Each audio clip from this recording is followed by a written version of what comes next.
إن الحمد لله نحمده ونستعينه ونستغفره ونؤمن به ونتوكل عليه ونعوذ بالله من شرور أنفسنا ومن سيئات أعمالنا من يهده الله فلا مضل له ومن يضلل فلا هادي له وأشهد أن لا إله إلا الله وأشهد أن محمدا عبده ورسوله أما بعد فإن خير الحديث كتاب الله وخير الهدي هدي محمد صلى الله عليه وسلم وشر الأمور محدثاتها وكل محدثة بدعة وكل بدعة ضلالة وكل ضلالة في النار.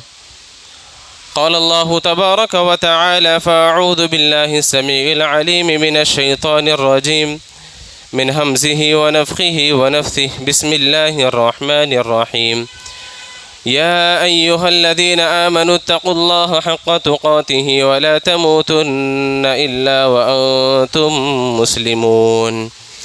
يا أيها الناس اتقوا ربكم الذي خلقكم من نفس واحدة وخلق منها زوجها وبث منهما رجالا كثيرا ونساء واتقوا الله الذي تساءلون به والأرحام إن الله كان عليكم رقيبا.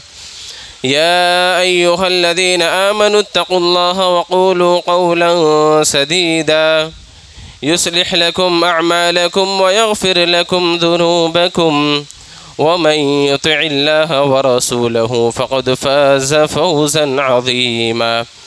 وقال تعالى في موضع آخر: يوم نقول لجهنم هل امتلأت وتقول هل من مزيد وأزلفت الجنة للمتقين غير بعيد هذا ما توعدون لكل أواب حفيظ من خشي الرحمن بالغيب وجاء بقلب منيب ادخلوها بسلام ذلك يوم الخلود. وقال تعالى في موضع آخر: واتقوا يوما ترجعون فيه إلى الله ثم توفى كل نفس ما كسبت وهم لا يظلمون. عن عبد الله بن عمر رضي الله عنه قال: أي المؤمنين أفضل؟ قال: أحسنهم خلقا. وقال: فأي المؤمنين أكيس؟ قال: أكثرهم للموت ذكرا وأحسنهم لما بعده استعدادا. رواہ ابن ماجہ. بزرگان محترم، ملت اسلامیہ کے نوجوانوں، معصوم بچوں اور پردہ نشین خواتین اسلام، رب ذوالجلال کا بے انتہا فضل و کرم ہے کہ ہم اور آپ اسی کی عبادت کے لیے اسی کے گھر میں جمع ہیں۔ ہماری یہ زندگی کا مقصد اللہ تبارک و تعالیٰ کی بندگی ہے۔ وہی ہم سب کا خالق و مالک، ہم سب کا تنہا معبود برحق ہے۔ اسی نے یہ وسیع و عریض آسمان و زمین کی تخلیق کی اور اس کے اندر بے شمار مخلوقات کو پیدا کیا، اور ان تمام مخلوقات کو رب العالمین نے انسان کے فائدے اور اس کی سہولیات کے لیے بنایا ہے۔ آج انسان سائنسی میدان میں ترقی کرتے ہوئے کبھی وہ پرندوں کی طرح ہواؤں میں اڑنا جانتا ہے تو مچھلیوں کی طرح پانی میں غوطہ ہونا بھی جانتا ہے۔ الغرض آج انسان نے اللہ تبارک و تعالیٰ کی بنائی ہوئی تمام مخلوقات سے مستفید ہو رہا ہے، فائدہ اٹھا رہا ہے۔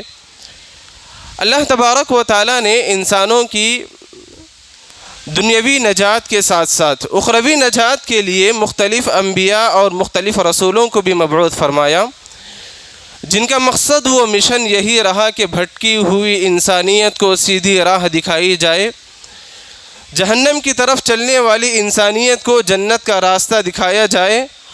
الغرض اسی مشن اور اسی مقصد کو لے کر تمام انبیاء تمام رسول کامیابی کے ساتھ انہوں نے کام کیا، اور الحمدللہ اللہ کے فضل و کرم کے بعد یہ دین اسلام ہم تک پہنچا ہے، تو ان انبیاء اور صحابہ کی محنتوں کا نتیجہ اور ثمرہ ہے۔ محترم حضرات اور خواتین اسلام، ابھی میں نے خطبہ مسنہ کے بعد سورۃ البقرہ کی ایک آیت آپ لوگوں کے سامنے تلاوت کی ہے۔ اس آیت کریمہ کے اندر رب العالمین نے اہل ایمان سے خطاب کرتے ہوئے کہا وَاتَّقُوا يَوْمًا تُرْجَعُونَ فِيهِ إِلَى اللَّهِ، اے لوگوں ڈرو اس دن سے جس دن کے تم کو رب العالمین کی طرف لوٹایا جائے گا، ثُمَّ تُوَفَّى كُلُّ نَفْسٍ مَّا كَسَبَتْ وَهُمْ لَا يُظْلَمُونَ، اور اس دن تمام لوگوں کو ان کے کیے کا پورا بدلہ دیا جائے گا، وَهُمْ لَا يُظْلَمُونَ، اور ان پر ذرہ برابر بھی ظلم نہیں کیا جائے گا۔ جو حدیث آپ کے سامنے پیش کی گئی ابن ماجہ کی روایت ہے، ابن عمر رضی اللہ عنہ حدیث کے راوی ہیں، فرماتے ہیں ایک آدمی نے اللہ کے نبی صلی اللہ علیہ وسلم سے سوال کیا ای المؤمنین افضل یا رسول اللہ، اے اللہ کے نبی مومنوں میں سب سے افضل مومن کون ہے؟ آپ نے فرمایا کہ احسنہم خلقا، جن کے اخلاق جن کے کیریکٹر اچھے ہوں وہ سب سے بہترین مومن ہے۔ وہی سائل اللہ کے نبی صلی اللہ علیہ وسلم سے سوال کرتا ہے، پوچھتا ہے ای المؤمنین اکیس یا رسول اللہ، اے اللہ کے نبی مومنوں میں سب سے ہوشیار عقل مند مومن کون ہے؟ آپ صلی اللہ علیہ وسلم نے جواب دیا اکثرہم للموت ذکرا، جو لوگ موت کو کثرت سے یاد کرتے ہیں وہ سب سے ہوشیار اور سب سے عقل مند ہے۔ آگے فرمایا وَأَكْثَرُهُمْ لِمَا بَعْدَهُ اسْتِعْدَادًا، اور اپنی زندگی کے اندر موت کے لیے زیادہ سے زیادہ اس کی تیاری کرنے والے جو لوگ ہیں یہ لوگ سب سے ہوشیار اور سب سے عقل مند لوگ ہیں۔ یہ حدیث اور یہ آیت ہمیں اس بات کا سبق دیتی ہے کہ اس دنیا کے اندر جو زندگی ہم جی رہے ہیں یہ زندگی دار فانی ہے، اور ہم کو اس دنیا کے بعد جہاں جانا ہے وہ زندگی ہمیشہ کی زندگی، وہ زندگی مستقل زندگی، وہ زندگی لامحدود زندگی ہے جس کو آخرت کہا جاتا ہے، جس کو قیامت کا دن کہا جاتا ہے۔ اور اللہ کے نبی صلی اللہ علیہ وسلم نے مسلمانوں میں مومنوں میں سب سے ہوشیار اور عقل مند مومن اسی کو بتایا ہے جو لوگ اس زندگی کو نہیں بلکہ اس کے بعد آنے والی زندگی یعنی آخرت کی اور یعنی موت کے بعد کی زندگی کی جو تیاری کرتے ہیں ان لوگوں کو ہوشیار اور ان لوگوں کو عقل مند مومن کہا ہے۔ تو ہمیں اس بات کا اندازہ لگانا چاہیے کہ رب العالمین نے اس دنیا کو اگر قائم کیا ہے تو اس دنیا کو ہمیشہ کے لیے قائم نہیں کیا ہے۔ یہ دنیا دار العمل ہے اور وہ دنیا دار الجزا ہے۔ یہ دنیا فانی ہے اور وہ دنیا لامحدود اور باقی رہنے والی زندگی ہے۔ یہ دنیا ختم ہونے والی زندگی ہے تو اور وہ زندگی کبھی ختم ہونے والی اور لامحدود زندگی ہے۔ عقل مند مومن اور ہوشیار مومن وہی ہے جو اس زندگی کے اندر رہتے ہوئے آخرت کی فکر کرے، آخرت کو تیاری کریں، آخرت کے تعلق سے ہمیشہ فکر مند ہو، آخرت کے تعلق سے ہمیشہ اپنے آپ کو تیار رکھیں کہ جب بھی مجھے موت آئے میں ہنسی خوشی اس دنیا کو چھوڑ کر اس دنیا میں جانے کے لیے تیار ہوں۔ محترم حضرات، آخرت کے مقابلے میں یہ دنیا کوئی معنی نہیں رکھتی ہے، آخرت کے مقابلے میں یہ دنیا کی کوئی حیثیت اور کوئی وقعت نہیں ہے۔ یہ دنیا بے ثباتی کی دنیا ہے، یہ دنیا محدود زندگی ہے، یہ دنیا سانس کے چلتے ہوئے جب تک کی زندگی ہے، جب یہ سانس ہماری بند ہو جائے تو ہمیں جو زندگی میں جانا ہے وہ زندگی ہمیشہ کی زندگی ہے۔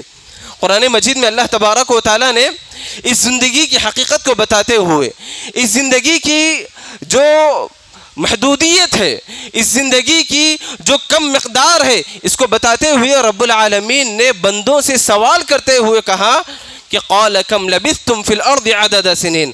رب العالمین نے بندوں سے پوچھا کہ تم نے اپنی زندگی کے اندر 50 سال 70 سال 100 سال اگر جی کر آئے ہیں، بتاؤ تو صحیح تم نے اس زندگی کے اندر کتنے سال جی کر آئے ہیں؟ رب العالمین نے جب بندوں سے سوال کیا آخرت کے مقابلے میں یہ دنیا کتنی کم ہے، آخرت کے مقابلے میں یہ دنیا کتنی چھوٹی ہے، آخرت کے مقابلے میں یہ دنیا کتنی بے ثباتی ہے، بندے اللہ تبارک و تعالیٰ کو جواب دیتے ہوئے کہتے ہیں قالوا لبثنا یوما او بعض یوم فاسأل العادین، بندے اللہ تبارک و تعالیٰ سے کہیں گے اے اللہ ہم تو دنیا کے اندر ایک دن یا ایک دن میں کا کچھ حصہ وہاں پر گزار کر آئے ہیں، آپ سوال گننے والوں سے اس کا سوال پوچھ لیجئے، یعنی آخرت کے مقابلے میں یہ دن ایک دن یا اس سے کم والا حصہ ہے۔ اور اسی طریقے سے بندے کل قیامت کے دن جب رب العالمین کے پاس پہنچیں گے وہاں پر اس زندگی کے بارے میں کہیں گے کہ 10 دن میں کا یا رات میں کا کچھ حصہ ہم نے وہاں پر گزار کر آیا ہے۔ کہاں ہے 70 سال کی زندگی، کہاں ہے 100 سالہ زندگی جس کو لے کر انسان کل رب العالمین کے پاس کہے گا کہ اے اللہ میں نے دن میں کا کچھ حصہ یا صبح کا کچھ حصہ یہ شام کا کچھ حصہ وہاں پر گزار کر آیا ہوں، اس سے بڑھ کر زندگی میں نے وہاں پر نہیں گزاری ہے، یہ اتنی کم محدود والی زندگی ہے، یہ اتنی بے وقات والی زندگی ہے، لہٰذا مجھ کو اور آپ کو یہاں پر رب العالمین نے اگر بھیجا ہے تو آخرت کی فکر کرنے کے لیے بھیجا ہے، آخرت کی تیاری کے لیے بھیجا ہے، آخرت کو سنوارنے کے لیے بھیجا ہے، آخرت کو بنانے کے لیے بھیجا ہے۔ اور اگر آپ قرآن مجید کا مطالعہ کریں گے اور احادیث نبویہ کا مطالعہ کریں گے تو آپ کو معلوم ہوگا کہ اللہ تبارک و تعالیٰ نے اس زندگی کو کتنی کم حیثیت والا بتایا ہے، کتنی کم حقیقت اس کی بتائی گئی ہے۔ اللہ تبارک و تعالیٰ نے قرآن مجید کے اندر کئی جگہوں پر اس بات کی طرف اشارہ کیا ہے کہ رب العالمین کے پاس اس دنیا کی حیثیت، اس دنیا کی قیمت ایک مچھر کے پل کے برابر بھی نہیں ہے۔ اگر رب العالمین کے پاس اس زندگی کی حیثیت، اس زندگی کی وقعت اگر ایک مچھر کے پر کے برابر بھی ہوتی تو یہ کافروں کو اللہ تبارک و تعالیٰ ایک گن پانی بھی میسر نہیں کرتا۔ تو معلوم ہوتا ہے کہ یہ زندگی کوئی حقیقت والی زندگی ہے، حقیقت والی زندگی نہیں ہے، لہٰذا ہم کو یہاں پر جو بھیجا گیا ہے ہم کو اپنی آخرت تیار کرنے کے لیے، آخرت کی فکر کرنے کے لیے، آخرت کے بارے میں تصور کرنے کے لیے، آخرت کی تیاری کے لیے یہاں پر بھیجا گیا ہے۔ اور اللہ کے نبی صلی اللہ علیہ وسلم نے اسی کی طرف اشارہ کرتے ہوئے صحابہ کرام رضی اللہ عنہم اجمعین کو تیار کیا کرتے تھے کہ اے میرے صحابہ تم یہاں کے لیے نہیں بھیجے گئے ہو، اس زندگی کے لیے نہیں بھیجے گئے ہو، تمہیں جہاں کے لیے بھیجا گیا ہے وہ آخرت کی زندگی ہے، وہ جنت و جہنم کی زندگی ہے، وہاں کی زندگی ہمیشہ کی زندگی ہے۔ اللہ کے نبی صلی اللہ علیہ وسلم اس زندگی کی حقیقت کو بتانے کے لیے ایک مرتبہ مدینے کی مارکیٹ کو جاتے ہیں، آپ کے ساتھ چند صحابہ بھی موجود ہیں، اور جاتے وقت اللہ کے نبی صلی اللہ علیہ وسلم نے ایک مارکیٹ کے اندر ایک بکری کو دیکھا جس کا کان کٹا ہوا ہے اور وہ بکری مری ہوئی ہے۔ اللہ کے نبی صلی اللہ علیہ وسلم نے صحابہ سے پوچھا اے صحابہ بتاؤ کیا اس بکری کو جو کان کٹی ہوئی اور مری ہوئی بکری ہے کیا تم اس کو 1 درہم میں خرید سکتے ہو؟ صحابہ نے کہا کہ اللہ کے نبی کیسی بات کرتے ہیں، مری ہوئی بکری اور کان کٹا ہوا ہے، ایسی بکری کو ہم کیوں خریدیں گے؟ ہمارے پاس اس بکری کی کوئی حیثیت نہیں ہے، کوئی قیمت نہیں ہے، اگر آپ اس کو فری میں بھی دیں تو ہم اس کو نہیں لیں گے۔ تو اللہ کے نبی صلی اللہ علیہ وسلم نے کہا کہ یقیناً اللہ تبارک و تعالیٰ کے پاس اس دنیا کی بھی حیثیت اس سے بھی گری ہوئی ہے، اس سے بھی کمتر ہے۔ اللہ کے نبی صلی اللہ علیہ وسلم بتانا یہ چاہتے ہیں کہ جس طرح تمہارے پاس اس بکری کی کوئی اہمیت نہیں ہے ویسے ہی اللہ تبارک و تعالیٰ کے نزدیک اس دنیا کی اور اس زندگی کی کوئی اہمیت اور کوئی وقعت نہیں ہے۔ محترم حضرات، ضرورت ہے اس بات کی کہ اس فتنے کے دور میں، اس زینت والی دنیا کے اندر ہم اپنی آخرت کو نہ بھولیں، ہم اپنی آخرت کی تیاری کریں، ہم اپنی آخرت کو سنوارنے کی کوشش کریں۔ یہ زندگی آپ دیکھیں قرب زمان کی زندگی ہے، قرب زمان جو قیامت کے قریب ہونے والی زندگی ہے۔ آج کئی سال مہینوں کے برابر گزر رہے ہیں، کئی مہینے دنوں کے برابر گزر رہے ہیں، اور کئی دن کئی منٹوں کے اندر گزر رہے ہیں۔ ہماری زندگی کب ختم ہو جائے گی کسی کو کوئی نہیں معلوم۔ اللہ کے نبی صلی اللہ علیہ وسلم نے فرمایا من مات فقد مات قیامہ، جس آدمی کا جب انتقال ہو جاتا ہے سمجھ جاؤ اس کے لیے وہیں سے آخرت کا مرحلہ شروع ہو چکا ہے۔ اگر وہ نیک تھا تو اس کی نیکیوں کا سلسلہ وہیں سے شروع ہو جائے گا، اگر وہ برا تھا تو اس کی برائی اس کے سزاؤں کا عمل وہیں سے شروع ہو جائے گا۔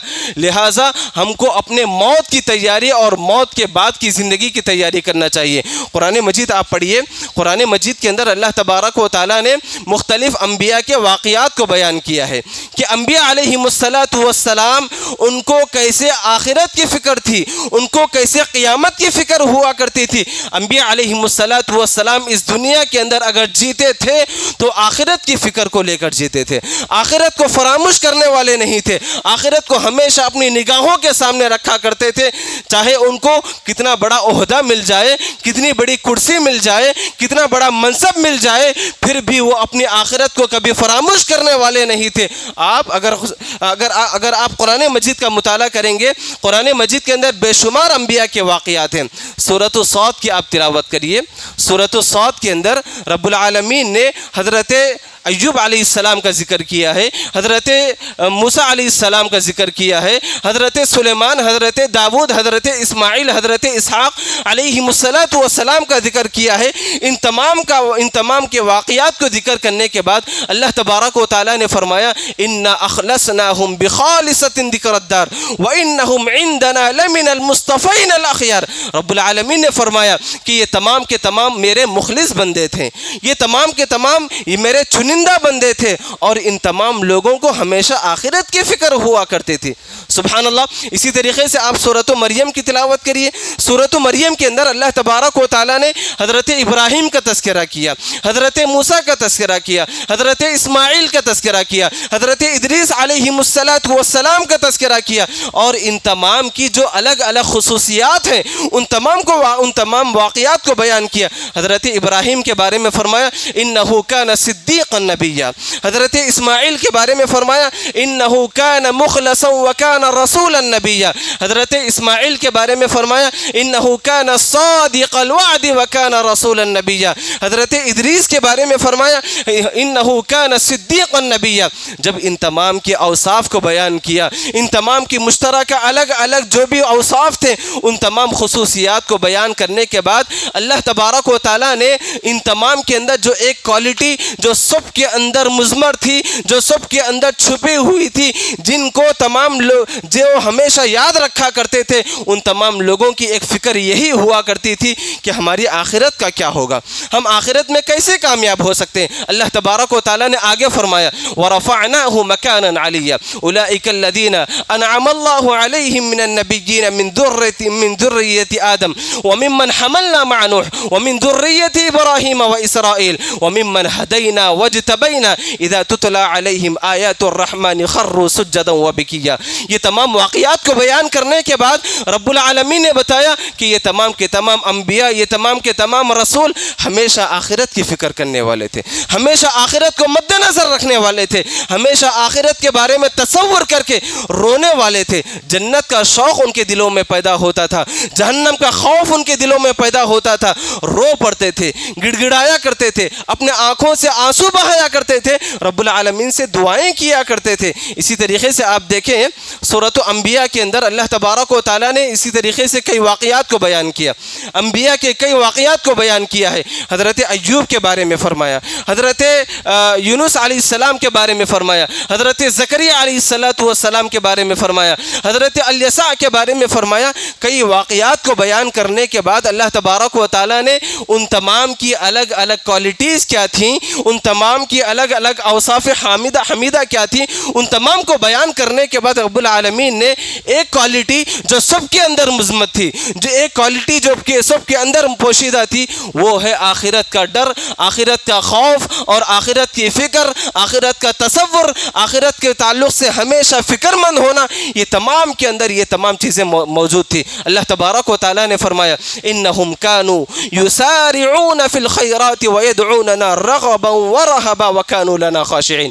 یہ تمام کے تمام بندے ایسے بندے تھے جب کبھی نیکیوں کا تذکرہ ہوتا تو تیزی کے ساتھ اس کی طرف لپک پڑتے تھے، اور ہمیشہ رب العالمین سے دعا کیا کرتے تھے، اللہ تبارک و تعالیٰ سے جنت کی طلب کے لیے، اور جہنم سے پناہ مانگا کرتے تھے، ہمیشہ رویا اور گڑگڑایا کرتے تھے۔ قرآن مجید کا ہر صفحہ، قرآن مجید کا ہر پیج آپ کو آخرت کی طرف دعوت دیتا ہے، آپ کو آخرت کی طرف مدعو کرتا ہے، آپ کو آخرت کی طرف کھینچ کر لے کر جاتا ہے۔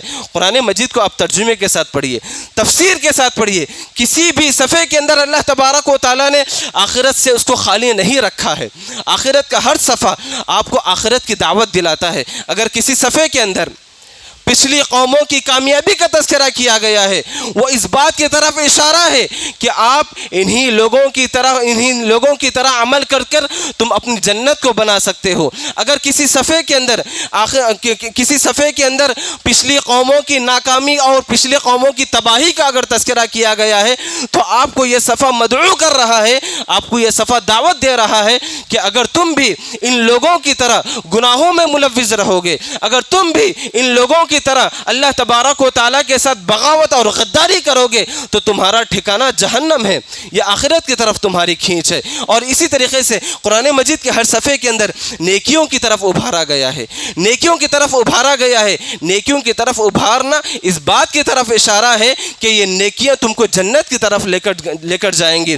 قرآن مجید کے اندر ہر صفحے پر آپ کو برائیوں سے روکا گیا ہے، غلط کاموں سے روکا گیا ہے، اور حرام کاموں سے روکا گیا ہے۔ یہ تمام کی تمام چیزیں تم کو آخرت کی یاد دلا رہی ہے کہ اگر تم ان گناہوں کے اندر، ان غلطیوں کے اندر ملوث ہو جاؤ گے تو تمہارا ٹھکانہ جہنم ہوگا، تم جنت میں نہیں جا سکتے۔ قرآن مجید آپ پڑھیں، قرآن مجید اگر پڑھیں گے تو رونگٹے کھڑے ہو جائیں گے۔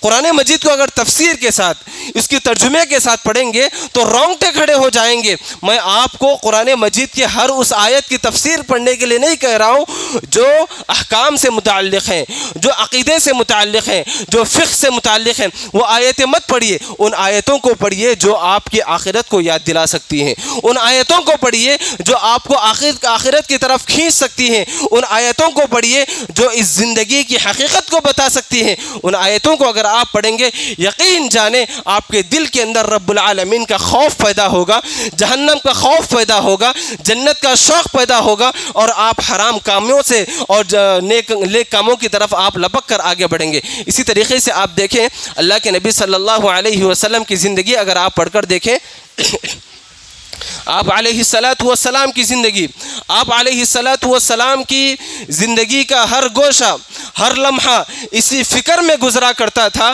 کہ میری آخرت کا کیا ہوگا، میری آخرت کیسے بنے گی، میری امت کی آخرت کا کیا ہوگا، میری امت کہاں جائے گی، میری امت کا کیا ہوگا۔ اللہ کے نبی صلی اللہ علیہ وسلم کو آخرت کی یہ فکر، آخرت کی یہ تڑپ، آخرت کا یہ پریشان کن والا مرحلہ آپ کی نیندوں کو حرام کر دیا کرتا تھا۔ اگر آپ سو رہے ہوتے، جب کبھی آپ کو آخرت کا تصور آ جاتا، آخرت کی فکر آ جاتی، فوراً اٹھتے اور نماز میں لگ جاتے اور اپنی امت کے لیے دعائیں کیا کرتے تھے۔ اللہ کے نبی صلی اللہ علیہ وسلم ایک مرتبہ قرآن مجید کی تلاوت کر رہے تھے تہجد کی نماز میں۔ سورۃ المائدہ کی آخری آیتوں پر جب آپ پہنچے، ان تعذبہم فإنہم عبادک وإن تغفر لہم فإنک انت العزیز الحکیم۔ حضرت عیسیٰ علیہ السلام اپنی امت کو لے کر فکر مند ہے، اپنی امت کے تعلق سے فکر مند ہے کہ قیامت کے دن میری امت کا کیا ہوگا، میری امت کدھر جائے گی۔ اور اسی طریقے سے اللہ کے نبی صلی اللہ علیہ وسلم نے ان آیتوں کی بھی تلاوت کی جو آیتیں حضرت ابراہیم علیہ السلام اپنی امت کی فکر کو لے کر کہا کرتے تھے، فَمَن تَبِعَنِي فَإِنَّهُ مِنِّي وَمَنْ عَصَانِي فَإِنَّكَ غَفُورٌ رَحِيمٌ۔ اے پروردگارا، یہ میری امت ہے، اگر انہوں نے میری پیروی کی، فَمَن تَبِعَنِي فَإِنَّهُ مِنِّي، اگر یہ لوگ میری پیروی کرتے ہیں تو وہ مجھ میں سے ہیں، اگر انہوں نے میری نافرمانی کی، فَإِنَّكَ غَفُورٌ رَحِيمٌ، اللہ تو ہی گناہوں کو معاف کرنے والا اور تو ہی غفور الرحیم ہے۔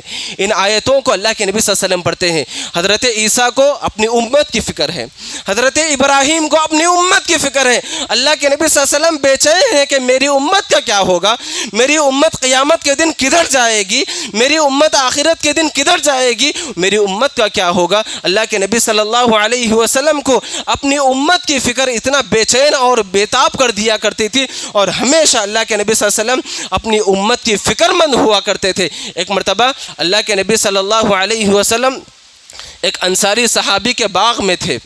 انصاری صحابی کے باغ میں آپ کے ساتھ کچھ صحابہ بھی موجود ہیں۔ انصاری صحابی نے، جن کا باغ تھا، جو باغ کے مالک ہیں، آپ کے سامنے کچھ کھجور، جو شیرین، عمدہ، لذیذ کھجور آپ کے سامنے پیش کیا، اور آپ کے سامنے ٹھنڈا ٹھنڈا پانی پیش کیا گیا۔ اللہ کے نبی صلی اللہ علیہ وسلم اور آپ کے ساتھ جو صحابہ ہیں وہ کھجور کھاتے ہیں، وہ پانی پیتے ہیں، اس کے بعد تمام کے تمام صحابہ خوشحال ہیں، ہنسی خوشی بات چیت کر رہے ہیں۔ ادھر اللہ کے نبی صلی اللہ علیہ وسلم کا حال یہ ہے کہ آپ کی آنکھوں سے آنسو جاری ہیں، آپ کو رونا آ رہا ہے۔ آپ کے آنسو سے جب آنسو جاری تھے، صحابہ نے آپ کو دیکھا کہ کیا بات ہے کہ ہم تمام لوگ ہنسی خوشی کھجور کھا رہے ہیں، پانی پی رہے ہیں، لطف اندوز ہو رہے ہیں، اور اللہ کے نبی صلی اللہ علیہ وسلم کا ماجرا یہ ہے کہ آپ کے آنکھوں میں آنسو جاری ہیں۔ تمام صحابہ کرام پریشان ہیں اور کچھ دیر خاموش ہو جاتے ہیں۔ اللہ کے نبی صلی اللہ علیہ وسلم کچھ کہنا چاہتے ہیں، رونا اتنا آ رہا تھا، آنسو اتنے بہ رہے تھے کہ بول نہیں سکتے تھے، الفاظ ظاہر نہیں کر سکتے تھے۔ اللہ کے نبی صلی اللہ علیہ وسلم کچھ دیر خاموشی اختیار کیے۔ اس کے بعد جو جملے اللہ کے نبی صلی اللہ علیہ وسلم نے کہے ہیں، وہ پتھروں کے سینوں سے پانی نکالنے کے قابل رکھنے والے جملے تھے۔ اللہ کے نبی صلی اللہ علیہ وسلم نے فرمایا، اے میرے صحابہ، جو نعمتیں آج جن نعمتوں سے ہم مستفید ہو رہے ہیں، کل قیامت کے دن ان نعمتوں کے بارے میں پوچھا جائے گا۔ آخرت کا احساس، اللہ تبارک و تعالیٰ کے سامنے ٹھہر کر ان نعمتوں کے بارے میں ہم کو جواب دینا ہوگا۔ ہم کیا جواب دیں گے؟ سبحان اللہ۔ حضرت عمر رضی اللہ عنہ پر اضطراب طاری ہو گیا، بے چین ہو گیا حضرت عمر رضی اللہ عنہ۔ اے اللہ کے نبی، ان نعمتوں کے بارے میں پوچھا جائے گا؟ آپ نے فرمایا کہ ثم لتسألن یومئذ عن النعیم، جو نعمتیں تم کو مل رہی ہیں، ہر نعمت کے بارے میں کل قیامت کے دن رب العالمین کو، جہاں پر رب العالمین کی حکومت قائم ہوگی، وہاں پر اکیلے تنہا ٹھہر کر جواب دینا ہوگا۔ حضرت عمر رضی اللہ عنہ بے چین ہو گئے، پریشان ہو گئے۔ سبحان اللہ، کیا ماجرا ہے، کیا وقت ہوگا، کیا لمحہ ہوگا۔ چند کھجور کھانے کے بعد، میٹھا پانی پینے کے بعد، ٹھنڈا پانی پینے کے بعد آخرت کا تصور ان کو یاد آتا ہے، آخرت کی فکر ان کو لاحق ہوتی ہے۔ ذرا ہم اپنی زندگیوں کا جائزہ لیں کہ رب العالمین نے ہم کو کیسی نعمتوں سے نہیں نوازا ہے۔ ہمارے دسترخوانوں پر کیسی انواع و اقسام کی ڈشز نہیں ہوتے ہیں، ہم کیسی چیزیں کھاتے اور کیسی چیزوں سے مستفید نہیں ہوتے۔ کیا ہم سے کل رب العالمین نہیں پوچھے گا؟ کیا ہم سے رب العالمین سوال نہیں کرے گا؟ ان نعمتوں کے بارے میں ضرور، ان تمام چیزوں کے بارے میں ہم سے سوال کیا جانے والا ہے۔ اللہ کے نبی صلی اللہ علیہ وسلم نے اپنے صحابہ کی اور اپنے متبعین کی ویسے ہی پرورش کی ہے، ان کی ویسے ہی تربیت کی ہے۔ اللہ کے نبی صلی اللہ علیہ وسلم ہمیشہ اپنے صحابہ کو آخرت کی یاد دہانی کرایا کرتے تھے، آخرت کے بارے میں ڈرایا کرتے تھے، ان کو جنت کی طرف ترغیب دلایا کرتے تھے، اور ان کو جہنم سے بچنے کے لیے، ان کو بچانے کے لیے اور مکمل کوشش کیا کرتے تھے۔ اسی طریقے سے آپ دیکھیں سورۃ السجدہ کے اندر اللہ تبارک و تعالیٰ نے انہی صحابہ کی اوصاف کو بیان کیا ہے، کہا کہ تتجافى جنوبهم عن المضاجع يدعون ربهم خوفا وطمعا۔ اللہ تبارک و تعالیٰ نے فرمایا کہ یہ صحابہ ہیں، جب پوری دنیا سو رہی ہوتی ہے، یہ میرے صحابہ اٹھتے ہیں، صحابہ اٹھ کر اپنے نرم گرم بستروں کو چھوڑ کر رب العالمین کے دربار میں آ کر دعا و مناجات کرتے ہیں، روتے ہیں، جنت کے طلب کے لیے، جہنم سے بچنے کے لیے اللہ تبارک و تعالیٰ سے ہمیشہ رویا کرتے ہیں، ہمیشہ گڑ گڑایا کرتے ہیں۔ یہ صحابہ کرام رضی اللہ مجمعین کی زندگی کے بارے میں اللہ تبارک و تعالیٰ نے قرآن مجید کے اندر بیان کیا ہے۔ اسی طریقے سے اگر آپ دیکھیں اگر تمام صحابہ کی زندگی اگر آپ پڑھ کر دیکھیں، مختلف صحابہ کی زندگی ہمیں یہ بتاتی ہے کہ ہمیشہ ان کی زندگی آخرت کو لے کر ہوا کرتی تھی، آخرت کی فکر ان کے دل و دماغ میں ہوا کرتی تھی۔ چاہے ان کے پاس دنیا کتنی بھی اکٹھی ہو جائے، دنیا کتنی بھی ان کے پاس جمع ہو جائے، ہمیشہ آخرت کا تصور، آخرت کی یاد دہانی اور آخرت کی فکر ہمیشہ ان کے سامنے اور ان کے آنکھوں کے سامنے ہوا کرتی تھی، کبھی وہ آخرت سے فراموش نہیں ہوا کرتے تھے۔ میں آپ کو حضرت ابو بکر کے بارے میں نہیں بتاؤں گا، حضرت عمر کے بارے میں نہیں بتاؤں گا، حضرت عثمان، حضرت علی، جو کبار صحابہ جن کو سابقون الاولون، جن کو عشر مبشرہ کہا گیا ہے، ان کے بارے میں نہیں بتاؤں گا۔ ایک چھوٹے سے صحابی، جلیل القدر صحابی، ان کے بارے میں بتا کر اور ایک دو باتیں بتا کر اپنی بات کو ختم کروں گا، جن کا نام ہے سعید بن عامر رضی اللہ عنہ۔ ان تمام کے واقعات میں بیان کر سکتا ہوں، خلفائے راشدین کے عشر مبشرہ کے واقعات بتا سکتا ہوں، لیکن وقت کی کمی کی وجہ سے ایک صحابی کی بات بتا کر ایک نصیحت کے طور پر میں آپ کے سامنے پیش کروں گا اور اپنی بات کو ختم کروں گا۔ حضرت سعید بن عامر رضی اللہ عنہ یہ جلیل القدر صحابی ہیں، جنگ خیبر سے کچھ مہینوں پہلے یا کچھ ایام پہلے قبول کرتے ہیں اسلام قبول کرنے کے بعد اللہ کے نبی صلی اللہ علیہ وسلم کے زمانے میں کچھ سال یہ باحیات ہیں۔ اس کے بعد حضرت ابو بکر اور حضرت عمر رضی اللہ عنہ کی زندگی میں باحیات ہوتے ہیں۔ حضرت عمر رضی اللہ عنہ کے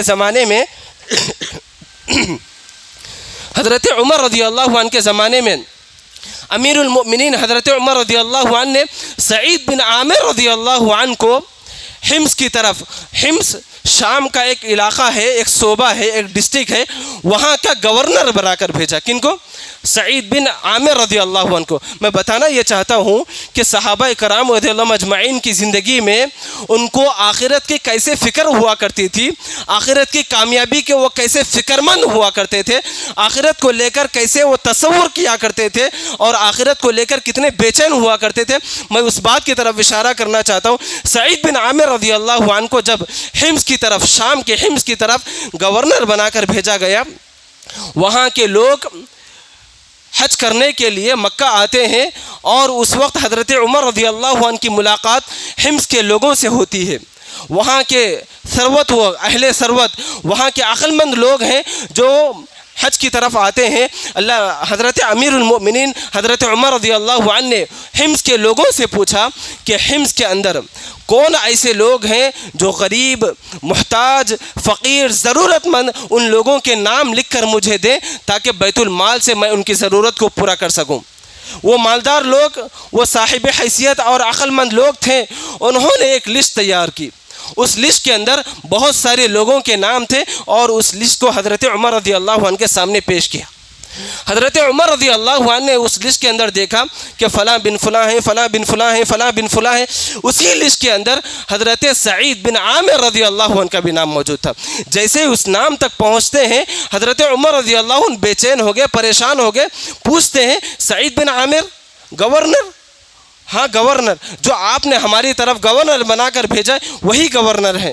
پریشان ہو جاتے ہیں، رونا آتا ہے، آنکھوں سے آنسو نکل پڑتے ہیں۔ پورے ڈسٹرکٹ کے حلقے کے گورنر ہیں اور ان کا یہ عالم کہ وہ فقیروں میں اور ضرورت مندوں میں ان کا شمار ہے۔ اس کے بعد حضرت امیر المؤمنین حضرت عمر بن خطاب رضی اللہ عنہ نے ان کے لیے 1000 دینار کی پوٹلی تیار کی اور ان کی طرف روانہ کیا۔ دینار کہتے ہیں ایک سونے کے سکے کو، درہم کہتے ہیں ایک چاندی کے سکے کو۔ حضرت عمر رضی اللہ عنہ نے دینار کی 1000 کی پوٹلی تیار کی اور حضرت سعید بن عامر رضی اللہ عنہ کی طرف روانہ کیا اور یہ پیغام دے کر بھیجا کہ جاؤ، جا کر امیر المؤمنین کی طرف سے یہ ہدیہ یہ ان کی طرف پیش کر دو اور کہو کہ زندگی کی جو ضروریات ہیں وہ ضروریات اس سے پوری کر لیں۔ جیسے ہی وہ لوگ سعید بن عامر رضی اللہ عنہ کے گھر یہ تھیلی ان تک پہنچاتے ہیں، ان تک یہ تھیلی پہنچتے ہی سعید بن عامر رضی اللہ عنہ پہلے تو اس کو لینے سے کتراتے ہیں، ڈرتے ہیں کہ اس کے اندر کیا ہے۔ جیسے ہی اس تھیلی کو لیا اور کھول کر دیکھا کہ اس کے اندر دینار پڑے ہوئے ہیں اور بے شمار دینار پڑے ہوئے ہیں۔ جیسے ہی وہ دینار کو دیکھا انا للہ و انا الیہ راجعون کہہ کر بلند آواز سے کہنے لگے۔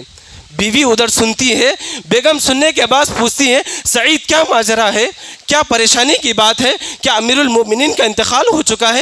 تو سعید بن عامر کہتے ہیں امیر المومنین کا انتقال تو نہیں ہوا، لیکن اس سے بڑی آفت ہمارے گھر میں آ چکی ہے، اس سے بڑی مصیبت ہمارے گھر میں آ پڑی ہے۔ سعید بن عامر کہتے ہیں کہ دنیا ہمارے گھر میں آ چکی ہے تاکہ ہم کو اپنی آخرت برباد کر دے، تاکہ ہم کو ہماری آخرت ہم سے چھین لے۔ سعید بن عامر پریشان ہیں، اپنی بیوی کو بلا کر پوچھتے ہیں اتنی رقم ہمارے گھر میں آ چکی ہے، ہم اس کا کیا کریں، ہم اس کا کیسے تصرف کریں اور اس کو کیسے استعمال کریں؟ بیوی مشورہ دیتی ہے کہ ہم اپنے گھر کی فلاں ضرورت پوری کریں گے، وہ چیزیں نہیں ہیں وہ لا لیں گے، وہ لا لیں گے، وہ لا لیں گے، یہ بیان کرنے لگی۔ سعید بن عامر رضی اللہ عنہ کہتے ہیں نہیں نہیں نہیں، میں چاہتا ہوں کہ اس کو کل کے لیے اٹھا کر رکھ دوں، تاکہ کل قیامت کے دن جہاں ہمیں اس سے زیادہ بڑھ کر ہمیں ضرورت ہے۔ سعید بن عامر رضی اللہ عنہ وہ 1000 دینار کی چھوٹے چھوٹے پوٹلیاں بناتی ہیں، چھوٹے چھوٹے تھیلیاں اس کے بناتے ہیں، اور حمص کے اندر جتنے غریب، جتنے فقیر اور جتنے ضرورت مند لوگ ہیں ان تمام لوگوں تک وہ پوٹلیاں تقسیم کر دی جاتی ہیں، وہ تمام لوگوں کی ضرورتوں کو اس سے پورا کر دیا جاتا ہے۔ یہ ہے صحابہ کرام رضی اللہ مجمعین کی زندگی۔ اسی طریقے سے مورخین لکھتے ہیں ایک آدمی سعید بن عامر رضی اللہ عنہ کے گھر میں داخل ہوا، آپ کے گھر میں ضرورت سامان کچھ نہیں تھا، ادھر ایک مشکیزہ لٹکا ہوا تھا، ادھر ایک گھڑا رکھا ہوا تھا، اور ادھر 2-3 کچھ برتنیں رکھی ہوئی تھی، مٹی کے برتنیں رکھی ہوئی تھی، اس کے علاوہ اور کچھ نہیں تھا۔ وہ شخص پوچھتا ہے کیا تمہیں زندگی کے سامان کی ضرورت نہیں ہے؟ وہ آدمی کہتا ہے، یعنی سعید بن عامر رضی اللہ عنہ کہتے ہیں کہ ماجرا یہ ہے کہ ہم نے اپنی زندگی کا جو بھی ضرورت کا سامان ہے، گھر کا جو ساز و سامان ہے، ہم نے اس گھر سے نکال کر اس گھر میں بھیج دیا ہے، ہم نے اس گھر کو چھوڑ کر اس گھر کی تیاری کی، ہم کو یہاں کے گھر کی ضرورت نہیں ہے، ہم وہ اس گھر کی تیاری کرنا چاہتے ہیں۔ ماجرا یہ ہے، مسئلہ یہ ہے کہ ہم اس گھر میں رہنا چاہتے ہیں، قائم رہنا چاہتے ہیں، لیکن جو اس دنیا کا مالک ہے، جو اس گھر کا مالک ہے، وہ ہم کو اس دنیا میں رہنے نہیں دیتا۔ ہم یہاں پر کچھ دنوں کے لیے آئے ہیں، تو ہم اس دنیا کے اندر کیوں ہمیشہ کے لیے وہ سامان تیار کریں، وہ ساز و سامان یہاں پر لا کر جمع کر دیں؟ اس لیے ہم نے اپنے گھر کی جو بھی ضرورتیں ہیں، جو بھی سامان ہے، ہم نے اس گھر کے لیے اٹھا کر بھیج دیا ہے۔ سبحان اللہ، کہاں ہیں یہ زندگیاں؟ دنیا ان کے پاس آتی تھی، دولت ان کے پاس آتی تھی، دولت کے انبار ان کے پاس آتے تھے، لیکن وہ آخرت کی طرف جایا کرتے تھے۔ سبحان اللہ، حضرت یوسف علیہ السلام کی زندگی آپ پڑھ کر دیکھیں۔ حضرت یوسف علیہ السلام کو اللہ تبارک و تعالیٰ نے کیا کچھ نہیں نوازا تھا۔ دنیا ان کے پاس تھی، دنیا کی کرسی ان کے پاس تھی، بڑے سے بڑے عہدے پر وہ فائز ہیں، لیکن رب العالمین سے جب دعا گو ہیں، رب العالمین سے جب دعا کرتے ہیں تو کیا کہتے ہیں؟ اے اللہ، تو نے مجھے سب کچھ دیا ہے، لیکن میں جانتا ہوں یہ سب کچھ نہیں ہے، سب کچھ وہاں ہے۔ رب قد آتیتنی من الملک وعلمتنی من تأویل الاحادیث، اے پروردگارا، رب قد آتیتنی من الملک، تو نے مجھے سلطنت عطا کیا ہے، تو نے مجھے بادشاہت عطا کی ہے، اے اللہ تو نے مجھے خوابوں کی تعبیر بتانے کا علم حاصل کرایا ہے۔ فاطر السماوات والارض، اے آسمان و زمین کے پیدا کرنے والے، انت ولی فی الدنیا والآخرہ، تو ہی میرا کارساز ہے اس دنیا کے اندر بھی اور آخرت کے اندر بھی۔ توفنی مسلمہ والحقنی بالصالحین، اے اللہ مجھے میرا شمار ان لوگوں میں شامل فرما جو نیک ہیں، جو صالح ہیں۔ دیکھیے حضرت یوسف علیہ السلام کے پاس دنیا ہے، دن ہے، دولت ہے، جاہ و منصب ہے، کرسی ہے، سب کچھ ہے، لیکن حضرت یوسف علیہ السلام کو اگر کسی چیز کی فکر ہے تو آخرت کی فکر ہے، ان کو آخرت کی پرواہ ہے، ان کو آخرت کی سوچ ہے۔ یہی چیز ان کو بے چین کر دیا کرتی تھی۔ لہٰذا ضرورت ہے اس بات کی کہ ہم اس زندگی کے اندر آئے ہیں تو آخرت کی کامیابی کے لیے آئے ہیں، اس زندگی کے لیے آئے ہیں تو آخرت کو کامیاب بنانے کے لیے آئے ہیں۔ لہٰذا ہم اپنی زندگی کو ترجیح نہ دیں، اپنی زندگی کے پیچھے نہ بھاگیں۔ یہ دنیا فانی ہے، یہ دنیا جانی ہے، یہ دنیا ہمیشہ کے لیے نہیں ہے۔ اس زندگی کے اگر ہم کو 25 سال مل گئے، 50 سال مل گئے، 70 سال 80 سال مل گئے تو کوئی بھی کامیابی نہیں ہے۔ اصل کامیابی وہ ہے جو ہم کو آخرت کی کامیابی مل جائے۔ فمن زحزح عن النار وادخل الجنة فقد فقد فاز وما الحیات الدنیا الا متاع الغرور۔ جو بندہ آخرت کی جہنم سے بچا لیا گیا اور جنت میں داخلہ اس کا ہو گیا، یہی اصل کامیابی ہے، اور یہ زندگی دھوکے کی زندگی ہے، یہ زندگی دھوکے کا سامان ہے۔ لہٰذا اللہ کے نبی صلی اللہ علیہ وسلم صحابہ کو اس بات کی ہمیشہ تعلیم دیا کرتے تھے، کہا کرتے تھے کہ زوروہا فإنہا تذکرکم الآخرہ۔ اے میرے صحابہ، ہمیشہ قبرستان کی زیارت کرو۔ اے میرے ساتھیوں، ہمیشہ قبرستان کی بار بار زیارت کیا کرو۔ یہ ہمیشہ قبرستان کی زیارت تم کو آخرت کی یاد دلاتی ہے، تم کو تمہاری زندگی کی حیثیت یاد دلاتی ہے۔ تمہارے پاس اگر بلڈنگیں ہیں، تمہارے پاس اگر بنگلے ہیں، تمہارے پاس اگر گاڑیاں ہیں، اگر تمہارے پاس جاہ و منصب ہے، اگر تمہارے پاس دنیا کی بہت ساری چیزیں ہیں، تو اس قبر میں آ کر دیکھو، یہاں پر بھی بڑے سے بڑے مالدار ہیں، بڑے سے بڑے فقیر ہیں، سب کے سب لیول ہیں، یہاں پر سب کے سب برابر ہیں۔ یہاں پر اللہ کے نبی صلی اللہ علیہ وسلم ہمیشہ صحابہ کو اس بات کی طرف تلقین کیا کرتے تھے، ان کی تربیت کیا کرتے تھے کہ تم ہمیشہ قبرستان کی زیارت کرو، یہ تم کو آخرت کی یاد دلائے گی۔ لہٰذا مجھ کو اور آپ کو اپنے دلوں کے اندر دنیا کی محبت نہیں پالنی چاہیے، دنیا کی فکر نہیں کرنی چاہیے۔ یہ دنیا ایسے ویسے گزر جائے گی، لیکن آخرت کی کامیابی کے لیے ہم کو زیادہ راہ تیار کرنے کی ضرورت ہے، وہاں کے لیے توشہ تیار کرنے کی ضرورت ہے، وہاں کے لیے نیکیاں تیار کرنے کی ضرورت ہے۔ رب العالمین بار بار کہتا ہے المال والبنون زینت الحیات الدنیا، یہ مال، یہ بچے، یہ صرف دنیا کی زینت ہیں۔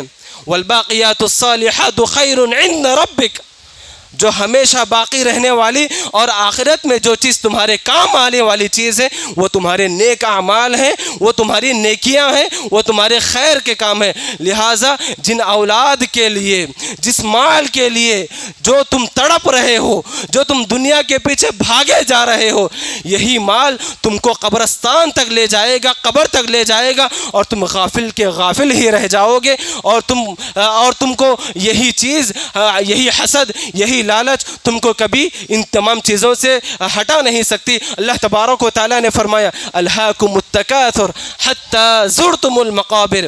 جو آدمی کے اندر جو لالچ ہوتی ہے، جو حرص ہوتی ہے، جو طمع ہوتی ہے کہ مجھے اور چاہیے، اور چاہیے، اور چاہیے، یہی طمع، یہی لالچ، یہی حرص انسان کو قبر کے گڑھے تک لے جاتی ہے، اور جب وہ آنکھیں کھولتا ہے تو قبر کے گڑھے میں اپنے آپ کو پاتا ہے۔ لہٰذا اس زندگی کے پیچھے مت بھاگیں، یہ دنیا کے پیچھے مت بھاگیں۔ یہ زندگی، یہ دنیا بڑی رونق بنائی گئی ہے۔ شیطان کا یہ وعدہ تھا، اے اللہ میں تیرے بندوں کو یہ زندگی بڑی رونق والی بنا کر پیش کروں گا، بڑی زینت والی بنا کر پیش کروں گا۔ جب وہ لوگ اس زندگی کو دیکھیں گے تو آخرت کو بھلا دیں گے، آخرت کو فراموش کر دیں گے۔ لہٰذا یہ شیطان کا بڑا ہٹکنڈا ہے، بڑی شیطان کی پلاننگ ہے۔ لہٰذا مجھ کو اور آپ کو اس بات کی فکر کرنا چاہیے کہ ہم اور آپ ہمیشہ آخرت کی فکر کریں، آخرت کی کامیابی کی فکر کریں، آخرت کو سامنے رکھ کر اپنی زندگی گزاریں۔ آپ مال کمائیں، دولت کمائیں، بڑے سے بڑے کاروبار کریں،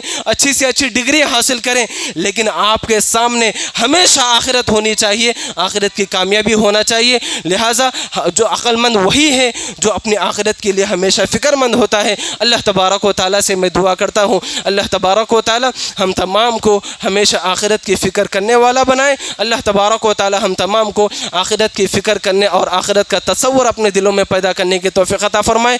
اللہ تبارک و تعالیٰ ہم میں سے جو لوگ دنیا کے پیچھے پڑے ہیں، اے اللہ ان کے دلوں میں آخرت کا تڑپ اور آخرت کی شوق ان کے دلوں میں پیدا کریں۔ اے اللہ ہم تمام کو جنت الفردوس میں اعلیٰ مقام عطا فرمائے۔ اے اللہ ہم تمام کو جہنم کے عذابات سے بچائے۔ اے اللہ جب تک ہم کو اس دنیا میں رکھ، ایمان و اسلام کی حالت میں باقی رکھ، جب بھی ہمارا خاتمہ ہو ایمان بالخیر ہونے کی توفیق عطا فرمائے۔ اے اللہ تمام مسلمانوں کی حفاظت فرما۔ اے اللہ جو لوگ بے روزگار ہیں ان تمام لوگوں کو حلال روزی روٹی عطا فرما۔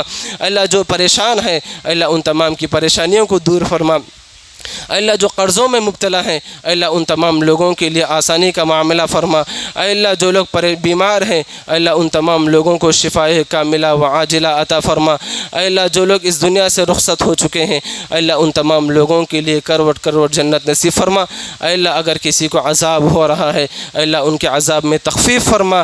اللہ جس طرح آج ہم لوگ اس مسجد میں جمع ہیں اللہ ہم تمام کو ایسے ہی کل جنت الفردوس میں بھی جمع ہونے کی توفیق عطا فرما۔ آمین آمين يا رب العالمين. وآخر دعوانا أن الحمد لله رب العالمين.